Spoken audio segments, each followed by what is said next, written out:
Part 6, Sight versus Touch, and Main Conclusions. And so starting with paragraph 120, running to 146, he goes into great depths analyzing the visible world versus the tangible world, asking the question, is there anything at all in common between what is visible and what is tangible? And of course, the conclusion that he makes is no, there is nothing in common. So in paragraph 120, Berkeley discusses abstract general ideas. Now this is a subject that he's just touching on in this essay, but it is a very important part of some of his later works. So starting in paragraph 120, some philosophers maintain there is a general abstract idea of extension, which is neither any color or specific shape or any other properties, but rather stripped of all specific characteristics. Berkeley challenges this idea, stating that it is impossible to conceive of a triangle that has no properties whatsoever, that has no color, that is neither obtuse, scalene, or right, has no line thickness or any other discernible properties. It is impossible to conceive of such a general triangle, and that the object of geometry is not an abstract general idea. It's not abstract extension or abstract figure. So up to paragraph 127, he argues that there's no such thing as abstract general ideas of figure and extension. And it's impossible for us, therefore, with any precision of thought, to frame an idea of extension separate from all visible and tangible qualities, especially frame an idea of figure or extension in our understanding that is common to sight and touch. So at least in our understanding, there is no connection between sight and touch in terms of these concepts like distance, etc.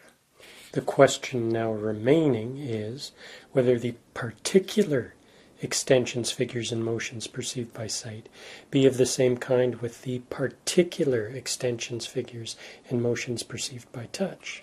So then starting in paragraph 127, running all the way to 136, he summarizes his previous arguments, adds a few additional insights, and basically concludes that there is no idea common to touch or sight. In 137 to 138, he touches on motion. Tangible motion and visible motion have nothing in common. So starting with paragraph 139, running all the way to 146, he starts building this analogy between the relationship of the objects of sight to the objects of touch and language. So as language has words which are signs to ideas, so the objects of sight are like signs which then represent tangible objects. And this discussion runs over these 7 paragraphs and is fairly detailed and ends up with the pointing to the conclusion regarding visual language. And then in paragraph 147, he states his main conclusion, which he feels he's proved in the previous 146 paragraphs. Upon the whole, I think we may fairly conclude that the proper objects of vision constitute a universal language of the author of nature, whereby we are instructed how to regulate our actions in order to attain those things that are necessary to the preservation and well-being of our bodies, as also to avoid whatever may be hurtful and destructive of them.